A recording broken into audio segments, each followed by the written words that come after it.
fellow Planeswalkers. I'm James. And I'm Paul. And you're listening to the newest episode of the Commander-at-Arms podcast. This week on the podcast, we're talking about artifact token generation and whether or not the abundance of it has been a boon or a curse in Commander. But before all that, we have our upkeep trigger to do here. We want to thank all of our patrons.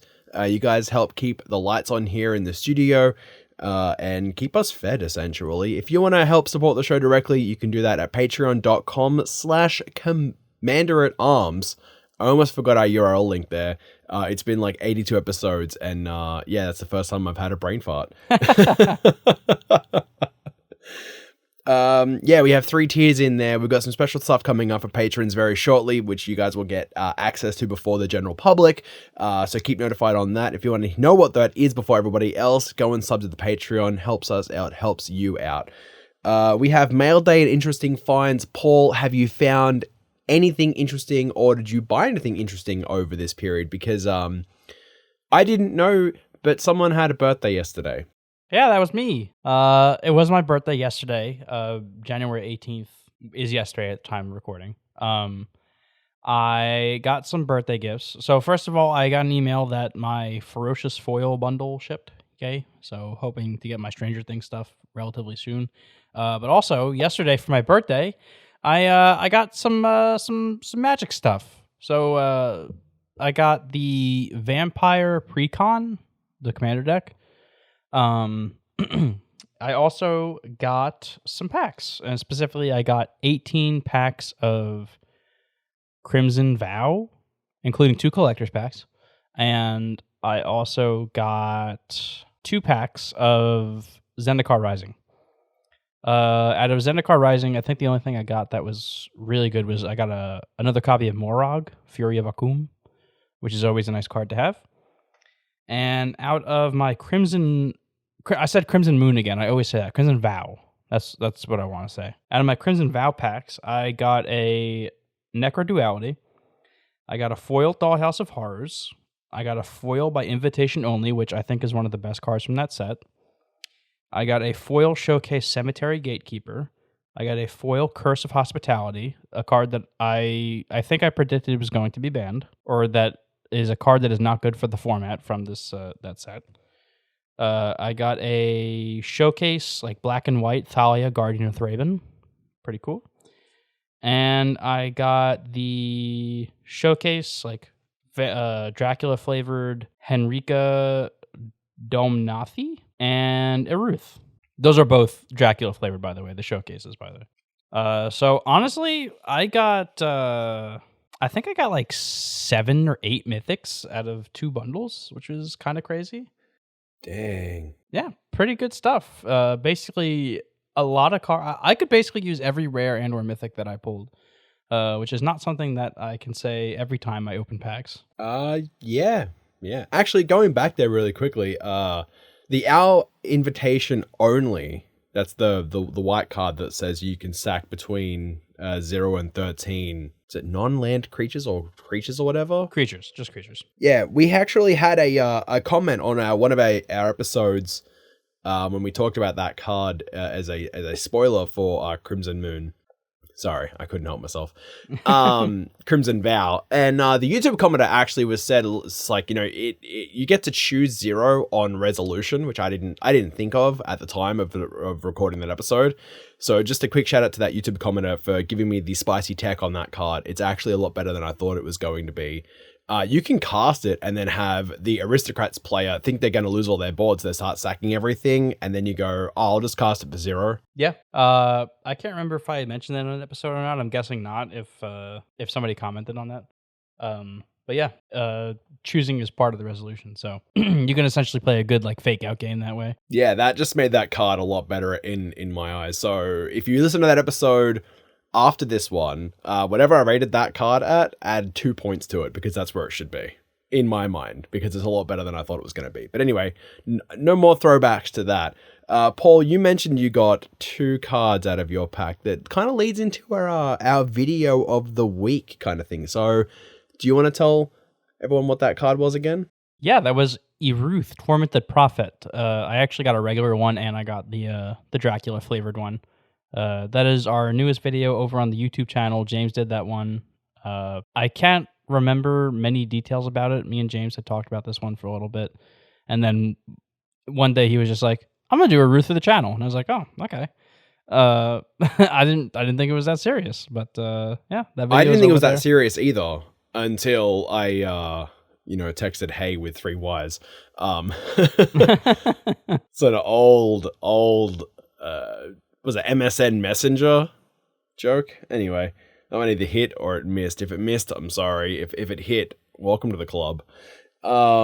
Yeah, it really wasn't that serious until I polled our Twitter and also our Discord server to ask everybody like what commander they wanted me to kind of brew, and they're like something new, and I was like, all right, Crimson Vow.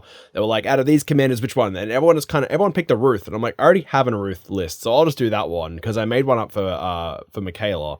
Because she's always telling me how much she wants a fun Izzet deck, so I keep building her fun Izzet decks, and then I build them a little too strong because they have cards, they have themes in them that we're going to talk about today on this episode, of what makes these things so good because it's in that deck, and I play tested it a couple times, and I've also played it in Calamax just to kind of iterate how good that card really is. But yeah, it's a Storm deck. It's pretty fun to play. You basically just want to, like storm off as quickly as possible kind of thing. Yeah, go check it out on the YouTube, youtube.com/commanderatarms. You'll find it there. Don't forget to like, comment, subscribe, and hit the notification bell so you never miss an upload from us, which is usually weekly. And starting very shortly, it's going to be every 2 videos every... it should be 3 videos every week is what we should be doing, is what we will be doing. Because as you all know, we announced it last week, we're going to be streaming over on twitch.tv, so go and follow us on there as well, which is twitch.tv/commanderatarms. We'll be streaming there every Wednesday night.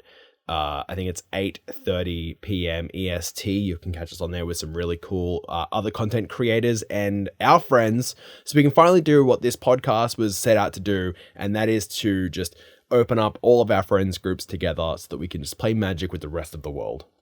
Also, And I've talk been about trying Magic. to sorry, I didn't mean to interrupt you, but I've been trying to come up with some cool ideas in my downtime, and I've got a few spicy things brewing up. I already talked to James about one that he and I both thought was a pretty cool idea. So not sure how soon we'll be implementing that, but that'll be one that you want to tune in for because it's something that I don't think anybody has made content for, and if anybody has, it's not something that is very popular. It's not very well known, but you and I are going to tap a blue at instant speed and cast Brainstorm about that idea.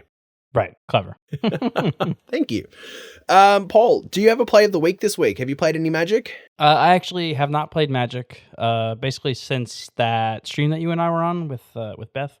So I don't really have a play of the week, and honestly, I can't even think about what it's like to play Magic cards right now because I haven't even touched one. Well, I guess I touched one yesterday for my birthday, several actually, but I haven't played them in a while. Yeah, I mean that's fair. I got to play Magic with Donnie and Jen from the MTG Filthy Casuals. And Corey from the Commander crew off stream. We just did it in our own time. We just had some fun with it. I played Calamax and just got so much incremental value until I was able to storm off and just win the game with Chandra's Ignition without even like going infinite. Just Calamax was big enough. He had a big old butt, and everyone was on such a low life total that just resolving a Chandra's Ignition won me the game. And I thought it was a lot of fun. Nothing really spicy particularly happened that game, but just the overall feeling of like how that game kind of progressed for me as the Calamax player. I kind of stopped the table from untapping everything with Arena of the Ancients, and that was a really fun card to resolve and everyone go, what is this card? Because that is the reason why I love playing Magic, and that's also the reason why I love playing Commander. And that's also the reason why I suggested that card for that deck when we first put it together. Yeah, it was so good because Jen was playing a a Voltron deck, and I was like, this stops it. And Donnie's commander wanted to tap to create artifacts and stuff, and I was like, well, too bad, so sad, see you later. They're all gonna go tapped for a bit. And Calamax untapped. Like, I just never untapped, and they're like, wow, that's really good. I was like, yeah, it's pretty spicy. Like, thanks, Paul. Like, you do always bring the Sriracha level spice to our decks.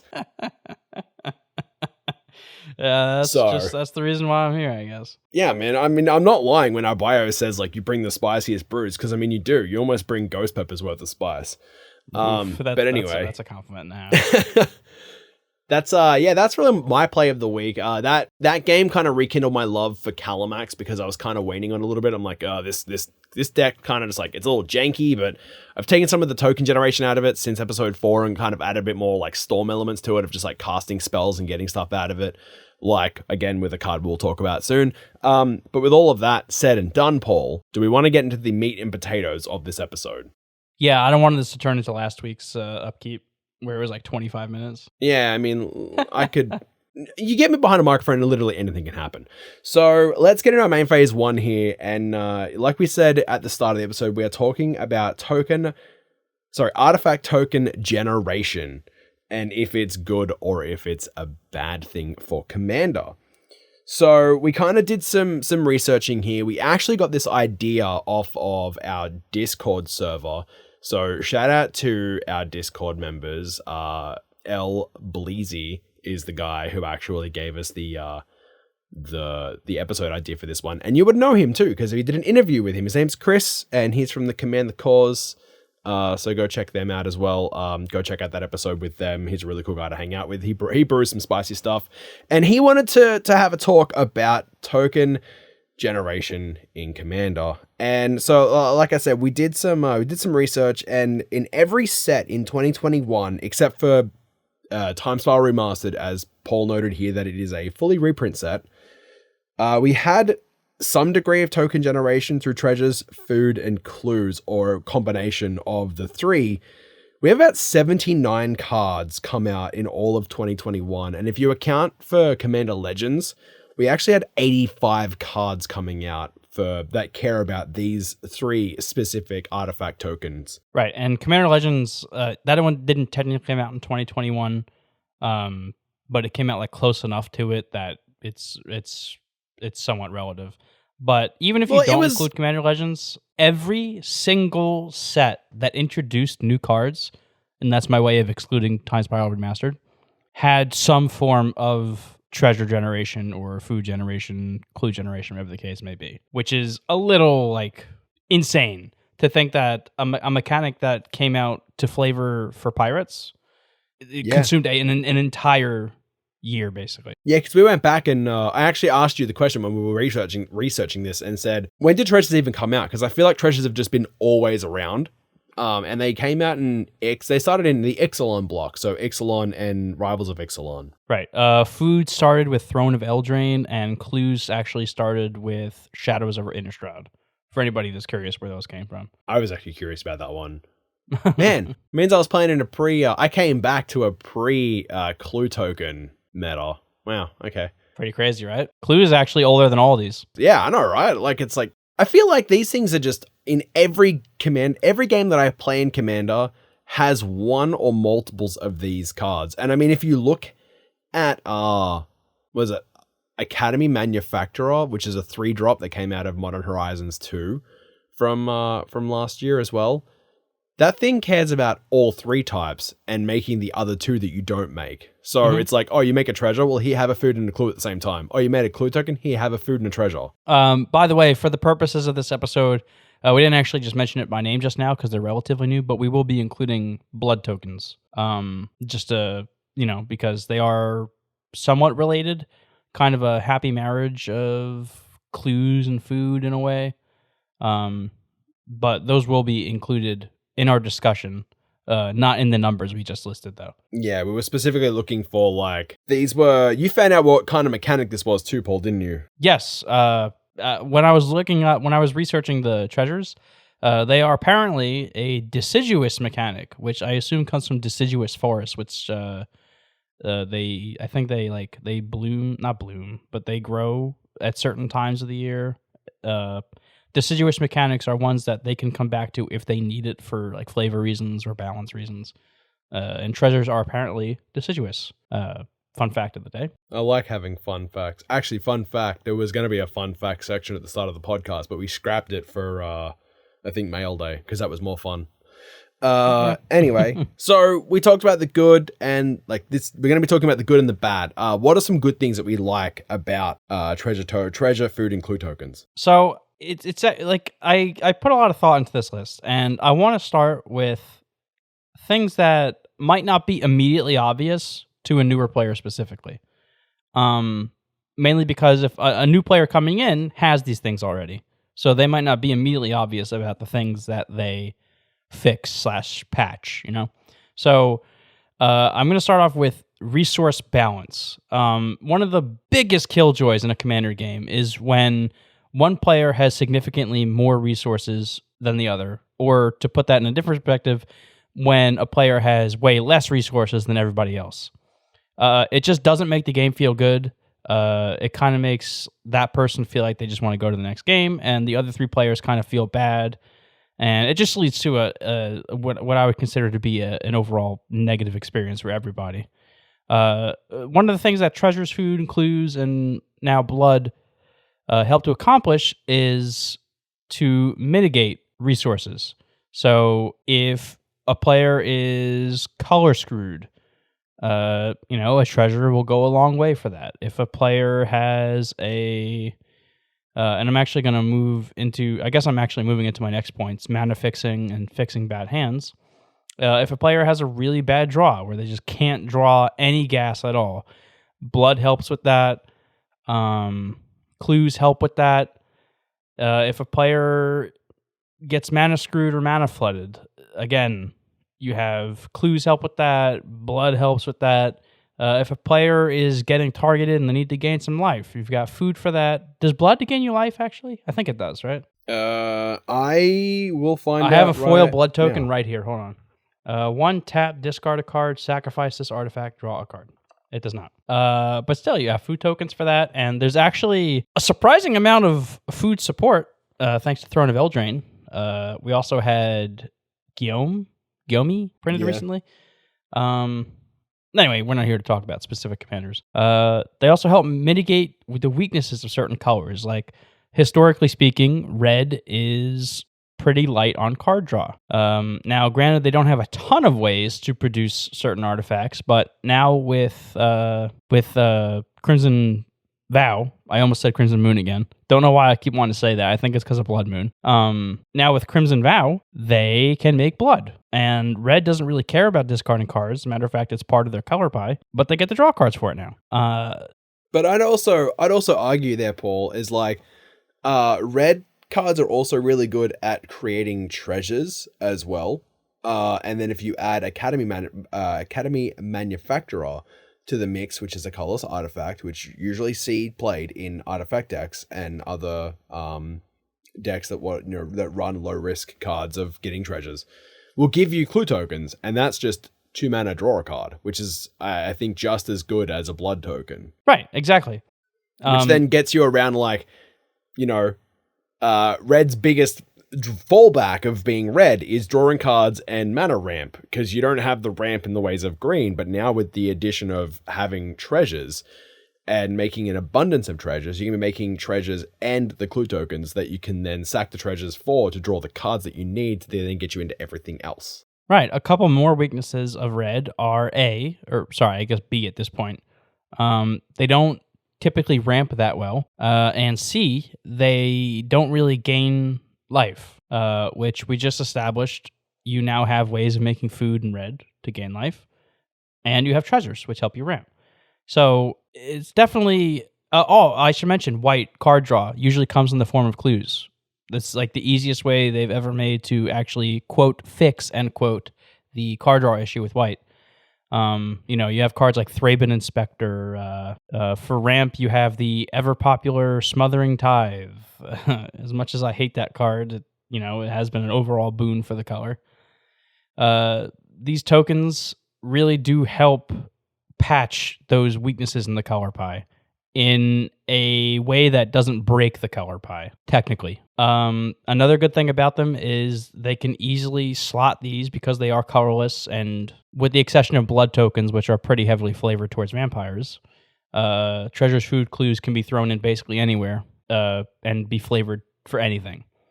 And this is cool to help fix any balance issues they might run into, and it also means that they can keep supporting archetypes without dedicating an entire set or block to them, whatever the case may be. And it also leads to better feeling limited environments. Some limited environments feel really sluggish, and it's an unfortunate consequence, but now with treasures, food, clues, whatever the case may be, those formats generally feel pretty good. It kind of feels like you're playing a little more on the constructed side of things, because you can smooth out your draws, which in limited, it's kind of hard to, it's hard to dedicate slots to card draw most of the time.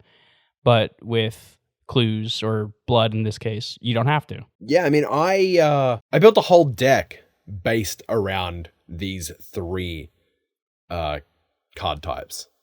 I built Yarrick the Desecrated, which is literally got token generation coming out of its arse in the ways of like getting treasure tokens, clue tokens, and food tokens. And I use them to gain life, draw cards, and ramp myself even further than what, a usual Yarrick deck does. Because I can, if I do get mana screwed, I have the tokens to help me get into everything else. If I get mana flooded, I've at least got stuff on the board that I can use to draw cards to get me into spells that I'm no longer flooded, because now I have, an overabundance of spells to mana ratio. So, I mean, the addition of these card types to Commander, I think, has definitely helped, like, deck construction and also the overall feeling of how a game of Commander goes, realistically. I would even go so far as to say that clues should probably be evergreen. I think that's just one of the best feeling things they've ever done. I don't think they're that broken, and honestly, it's something I don't mind seeing Commander. There aren't things that abuse clues, at least not yet. Hopefully never. There are things obviously that care about artifacts in general, but the clues themselves, they've really helped colors that need card draw get to it. Treasures are a little more egregious, but we'll get to that in main phase 2. Right now, we're just talking about good things, good vibes that we get from these. Yeah, we're trying to keep it all positive and happy, but I mean, one or three of these usually pop up in every Commander game that I've played. I don't think I've ever played a game where someone hasn't made a treasure token within the first 6 turns. That's actually a really good point. I didn't think about that. I haven't played a Commander game in a long time where there hasn't been a treasure. Yeah, exactly. And like the thing is like we said, every single standard set that came out in 2021 had treasure tokens. So we have an abundance of treasure tokens hanging around. So it's not like anyone's really like, missing out when someone needs a treasure token at the table, because I'm sure like you could walk into a game store, see people playing Commander and walk in with a stack of treasures and just start throwing at people because everyone needs a treasure token at some point. Yeah, it's almost one of those tokens that you can sleeve up because you're going to use it so much. I have mine sleeved because I do use it so much. Like every deck that I like, legitimately. So the way that I have my decks is they're in their deck boxes, and then I have a little divider that comes with the deck box that I use, and then I have the tokens in them. And every single deck I create, the first thing I do is get my lands and my treasure token, because at some point every deck that I play has a freaking treasure token in it somewhere, and it's not even by like trying to do it.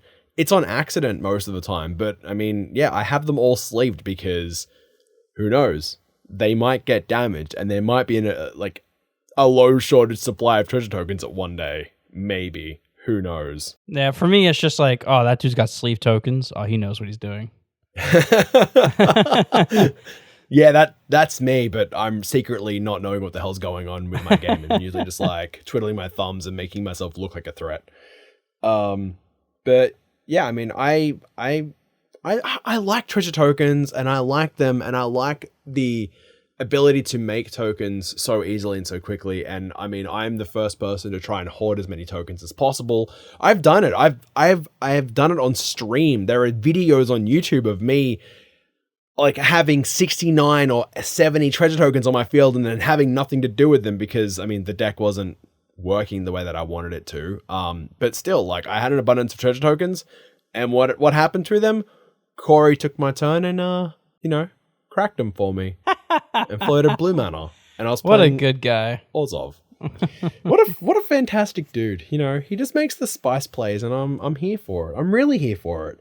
Just as a side point here, because we are talking about the abundance of these tokens. So just to kind of bring it back to that a little bit, I want to say that a lot of its popularity has come from not just that the treasures themselves are useful, but they've flavored them towards dragons now too, reasonably so, because dragons are known for hoarding treasure, which, given how popular creature type pirates and dragons are now, is probably why you see so many treasures, right? People love That's dragons very and pirates. fair. I mean, I don't think I've ever seen a Goldspan dragon get resolved, but I have seen a Gadrek get resolved before as well. And then when you see people play like Admiral Beckett to Brass, you see a lot of treasure tokens in that deck. Corvold, yeah. Fakehurst King, he is also I was gonna say he's also a treasure. No, he's also a dragon. But then you've got like Malcolm from Commander Legends as well, which I know didn't come out in 2021, but still very, very popular pirate commander. And I mean, you've got everybody's favorite red drop that makes treasure tokens. What is it, Paul? Are you talking about Ragavan? Yes, Oh, 100%. Ragavan is definitely a 2. Is it? No, Ragavan's a 1-drop, isn't he? 1 drop with dash for 1 and a red. Yeah, I was talking about Dockside. Oh, well, Ragavan too. 2 red cards that make treasure tokens fantastically. Yeah, I mean, they're good. They help games flow a bit more. They make them... they kind of mitigate the feels bad about playing Commander. Sometimes, like, you do get flooded and you're like, damn it, I really wish I had a big creature to play, or I had this spell to play. All of a sudden, you can draw some cards and you can get into them. Oh, I don't have enough mana to play my Expropriate to win the game. Oh, hold on a second. Here's a card that says create 3 treasures. Now I've got the extra 3 mana. I was on 6, now I'm on 9. Next turn, let's Expropriate and win the game, because that card wins games. So does Food Chain. But anyway, there are a lot of things that they do right, but there are a lot of things that they also do wrong, that we will get into very shortly, as I'm kind of segueing this to our main phase 2 here. So before we kind of get into what they do wrong, stick around for that. But right now, Paul, do you have anything else you wanted to say before we get into the negative sides of these tokens? Just that I'm actually I'm gonna preface main phase 2 and main phase 1 by saying that they do bring more good overall than bad to the format, and I want to emphasize that now while we're talking about good things. Yeah, we just want to get into main phase 2 and just completely shit on them at all, because that's not what we're here for. But we've always got to hype you up and then let you down just a little bit and then bring you back up again. So, it's the constructive criticism going on here at the podcast. So with all that said and done, what was that? Other than that, I'll pass priority. All right, cool. Yeah. With all of that said and done, let's go through our combat phase.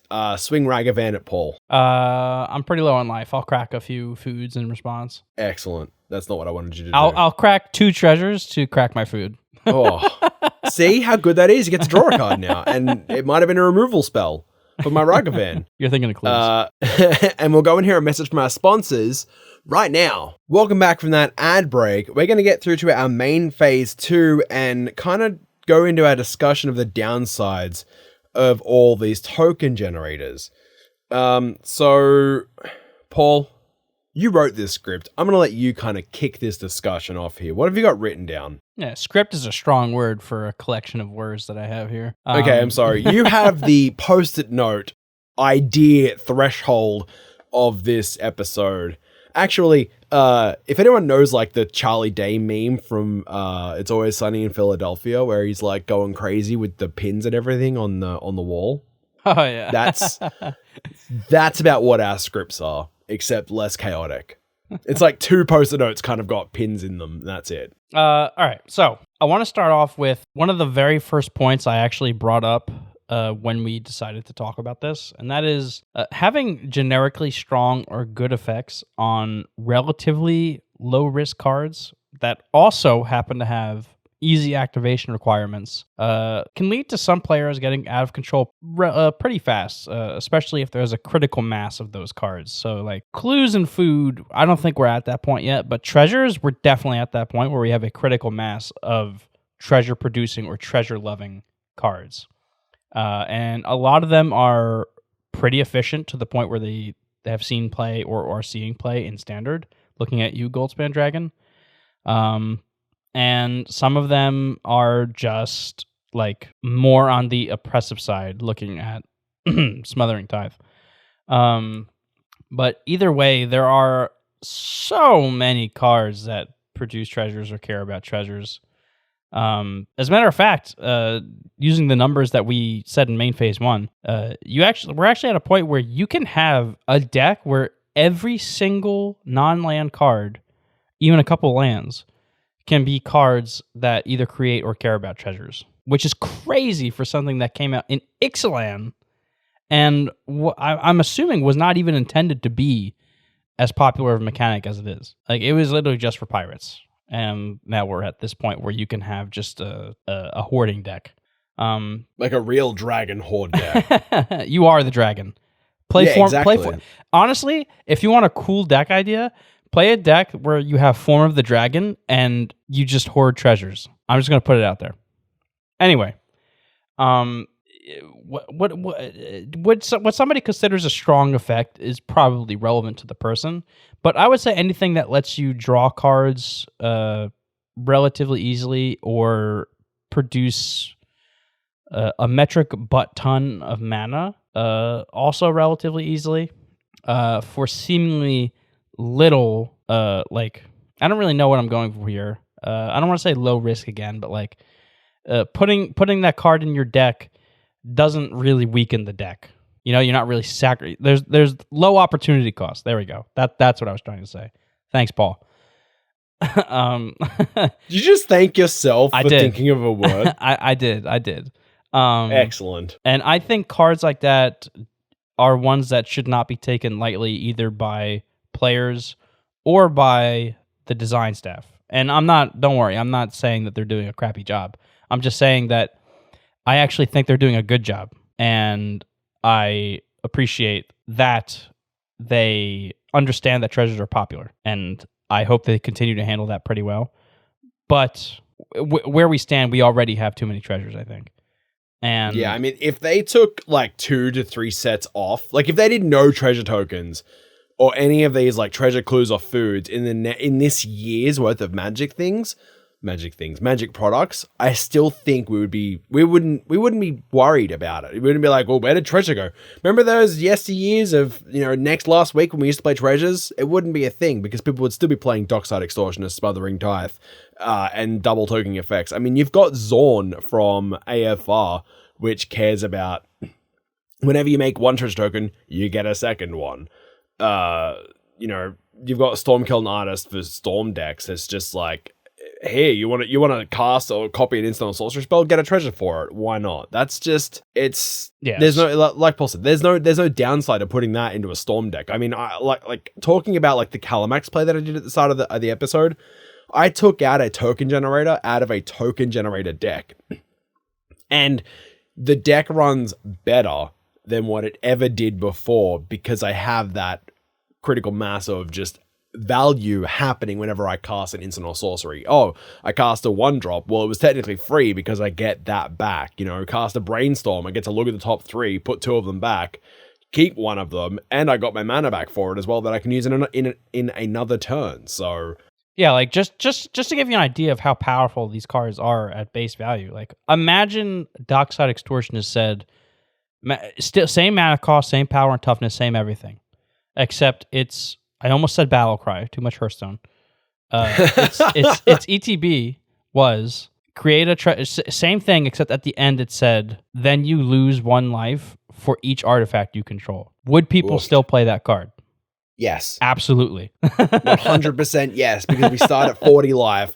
If you lose 7 life, who cares? But that's a testament to how good that card is. You know, I think even if Exactly. you applied the same thing to Stormkilled Artist, like whenever Magecraft, blah blah blah, make a treasure, then Lose a life.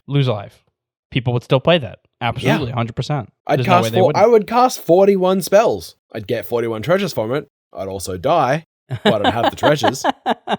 And I'd be okay with that. I mean, you know, Stormkill Artist was one of the cards that I had on the field when I played Calamax, and it was just like, oh, I'm going to play this spell. I'm going to get 2 mana back out of it, because I had Vayrun Voice of Duality as well. Vayrun Voice of Duality tapped Calamax and a Stormkill Artist on the field. Any spell I played was just netting me more and more mana to then be able to get into more and more of my cards, because, spoiler alert, I love to draw cards, and that deck loves me to draw cards. Anyway, moving on from this point, because I think we've talked this one to death.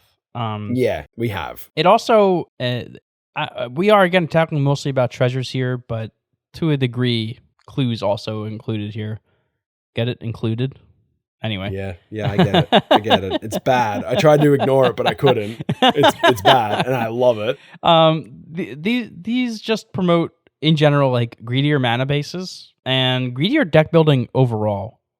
Because a lot of people think like, oh, I can filter through my deck quickly. I have a lot of ways to make treasure. I don't need that many lands, and the lands that I have, they can be like cool colorless lands that provide a lot of utility. Like a lot of the slots in the decks themselves are now dedicated to these cards that help promote those greedier mana bases, right? So like your Dockside Extortionists, your Smothering Ties, your Ragavans, I suppose, is a good one. Can you name like treasure generation cards without naming Smothering Tithe or Dockside Extortionist? I mean, it's no surprise those are the 2 most popular treasure making cards. Yeah, they are. Goldspan Dragon. There you go. There's another one. Goldspan Dragon's a really good one. Hey, you want treasures to be even better? Here, make me crack 1 and get 2 mana out of it instead. I've even seen people play like, I don't remember what the card is called, like Wily Pirate, Wily Goblin. I can't remember. It's like a 2 red mana 1/1 that makes a treasure when it comes into play, just as like a mana dork that they can use later. It's crazy. And that's like a ritual mana dork at that point, because it still gives you the treasure, but you don't have to use it. You only get it once, so it's like a ritual effect at that point. Yeah, but like I've legitimately seen people play that card. Yeah. And I know I have a lot to say about this topic. I think like this part of the script that you wrote is kind of where I'm at with this as well, because you and I had a discussion before the episode, right?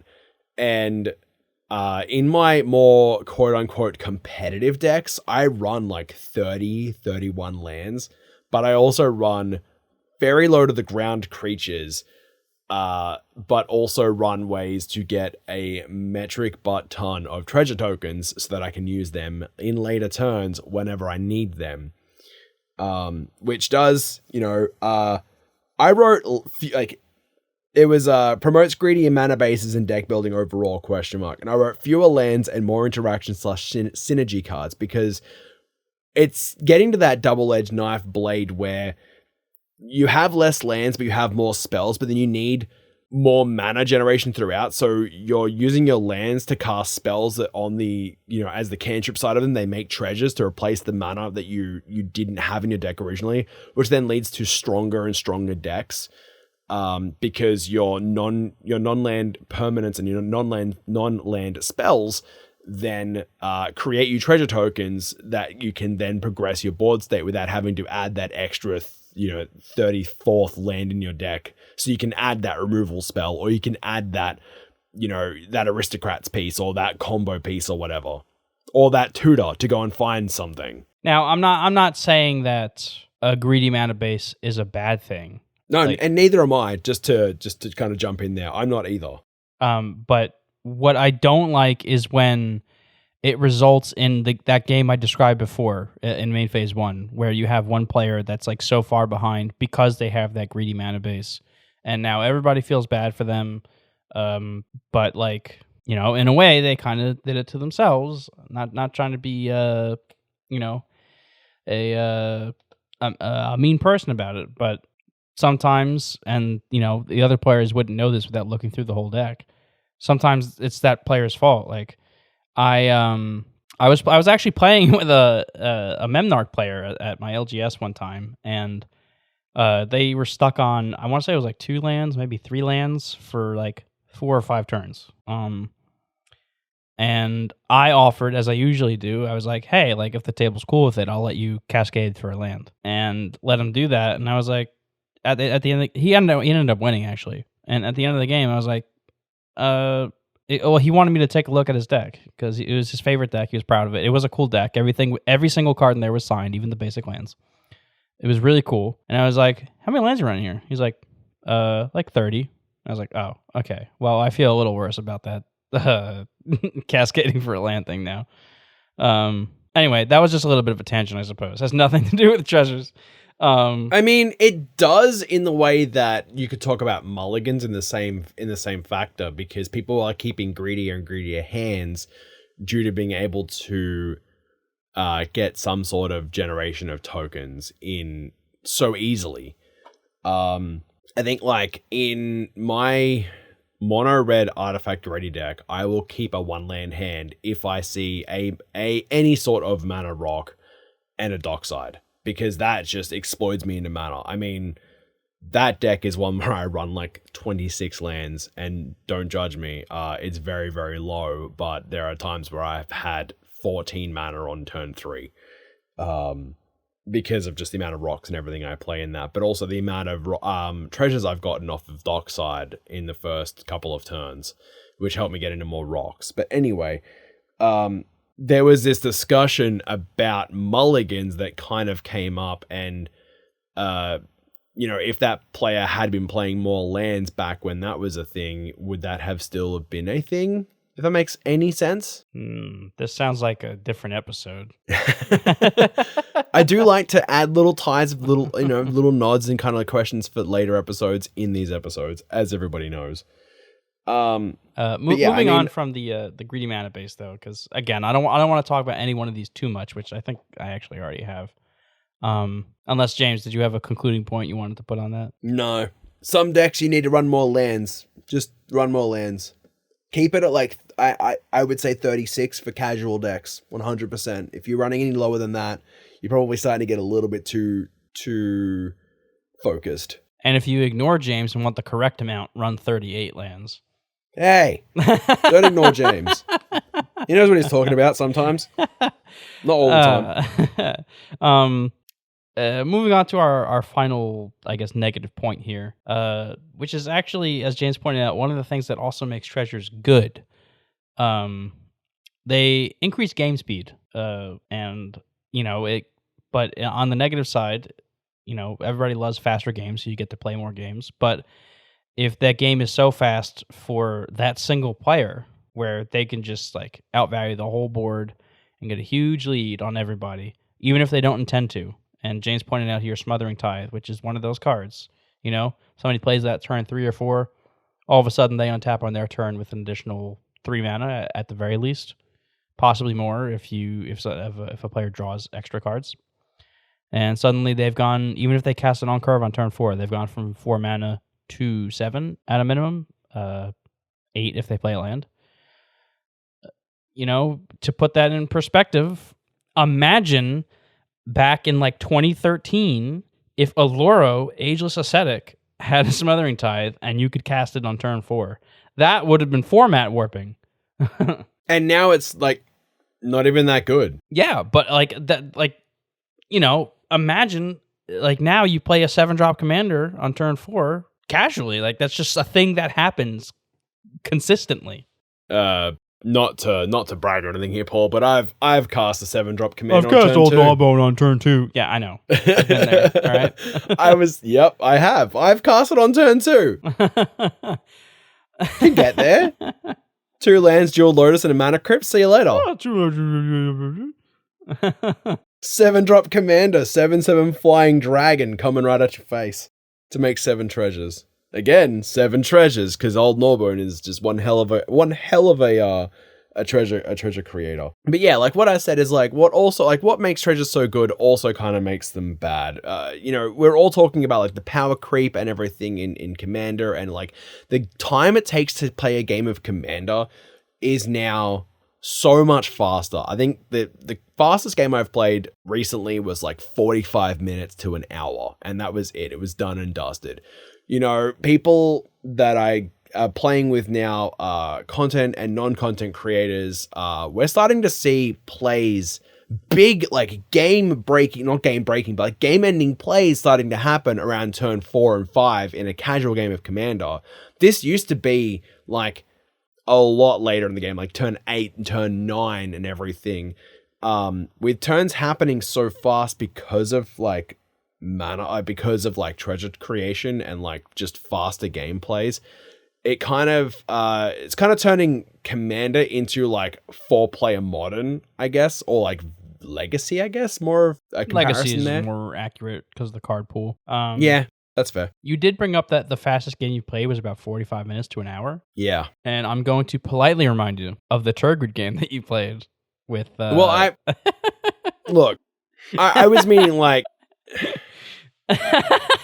Okay, that so the fastest game I have played was like a 5-minute game. And that's because I was a total jerk and I decided that I wanted to just be a total jerk. That's when James went too far into the dark side and he didn't even like it. Yeah, I saw the Abyss staring back at me and I went, "No, I'm good." I peered into the Abyss stared back and I went, "Oh, I'm out of here." I don't really have anything else to offer on that, so I guess all I want to do at this point is just offer a closing opinion, which is not something that we usually do, but I feel it's important here because there's been a lot of info. So I kind of touched on this at the end of main phase 1, but I think that these are an overall positive force in Commander. I think that for all the bad they do, the positives that they bring to the format are much more important. You know, I come from the times of Commander where red literally could not draw cards. White could not draw cards. Green was the only color really that could ram.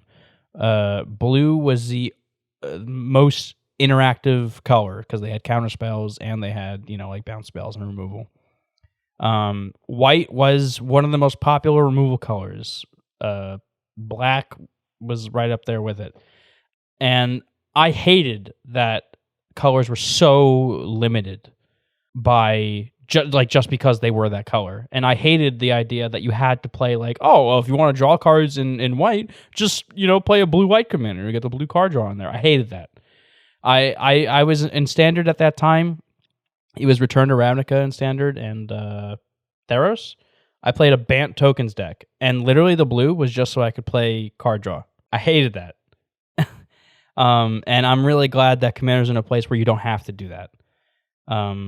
I do, in saying that, hope that Wizards pays very close attention to the cards that they design, and I hope going forward there's not another Dockside Extortionist or Smothering Tithe. Dockside Tithe. It's a creature that ETBs makes you a treasure and then makes you 2 treasures whenever someone draws a card. I just broke the game. I mean, yeah, like they would never print something like that. I don't think anyway. Yeah, I mean, you got a pretty good closing thought there. Mine, ban all treasure cards. Just do it. Just get rid of them all. See what Commander's like for 6 months without any treasure token generation at all. I'll do it. We should do it, Paul. That'd be an interesting deck building. We should do it. We should do it for the stream. Like, seriously, we should do a game where we're restricted by having no cards that create treasure tokens. Okay, I'll play. See how it goes. Yeah, all right. Hang on, wait a minute. Most of my decks don't even create treasures because I'm an old fogey. Oh, all right then. Anyway, I just don't update my decks. That's really what it is. That's also fair. If you want to join this discussion, and if you're with Paul and you think treasures are cool, and if you're with me and you think treasures should be banned, then let us know on Twitter and Instagram at CMDR@arms. Don't forget to go to our YouTube channel. You can check out all of our deck techs, and these episodes go up there as well. Don't forget to like, comment, subscribe, and ring that notification bell so you never miss an upload from us here at the Commander at Arms studio. If you want to get cards online shipped to your house directly while also supporting your local game stores and us here in the studio. You can do that through our TCG affiliate link, which is tcgplayer.com/commanderatarms. If you want to rock Commander at Arms logo across your chest on a super comfortable Bella Canvas t-shirt, you can go to the link in the show notes below or the description on this video to check out our Bad Fred Design Co. Etsy page, which hosts our shirts. Also go check out their deck boxes and all their other cool Magic related merch. If you want to support the show directly, you can do that at patreon.com/commanderatarms. Like I said at the start of the video, patrons get access to all of our merch stuff first and get exclusives that no one else is going to see. We also have a Discord server that you guys get to join and play Magic with us, and maybe or maybe not. If you subscribe to the Patreon, you'll be able to jump on the stream with us here and play some games with Paul and myself, and you get to pick the theme, whatever you want. It's all up to you. Don't forget to also follow us on Twitch, which is twitch.tv/commanderatarms. We will be streaming as of February 2nd, I believe it is, 8:30 p.m. EST. Come and check that out. We'll be streaming for a couple of hours, probably till about midnight-ish. And yeah, our first guest. Actually, Paul, this is probably a really good time to mention our first guest. Do you want to introduce them for us? Yeah, our first guest is actually Corey from Commander Crew. He's been such a loyal fan for so long, perhaps our most loyal fan, without even knowing us personally.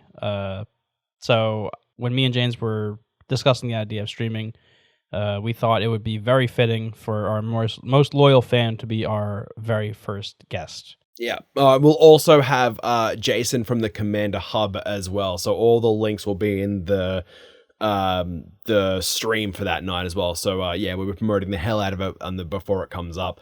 We were all doing the back of house stuff as well. But with all that said and done, Paul, do you have anything you want to say to the listeners before we peace out for the week? Yes, of course. You all know the usual spiel that I give. And I know I say it a lot, but I mean it every time. It really means a lot to me and James, even if you take 5 minutes out of your day to sit down and listen to us, because it's something you didn't have to do. It's time you could have spent doing anything else, but you chose to spend it sitting here listening to our heavenly voices. So we thank you for that. And also, just thank you to everybody for listening, no matter where you are.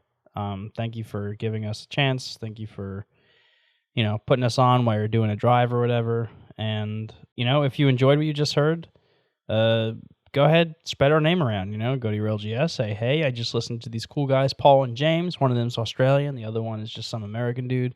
They just talked about treasures. And maybe, even for flavor reasons, maybe say that while you're making a couple treasures. Maybe you got Stormkill Artists out and you're storming off. I don't know.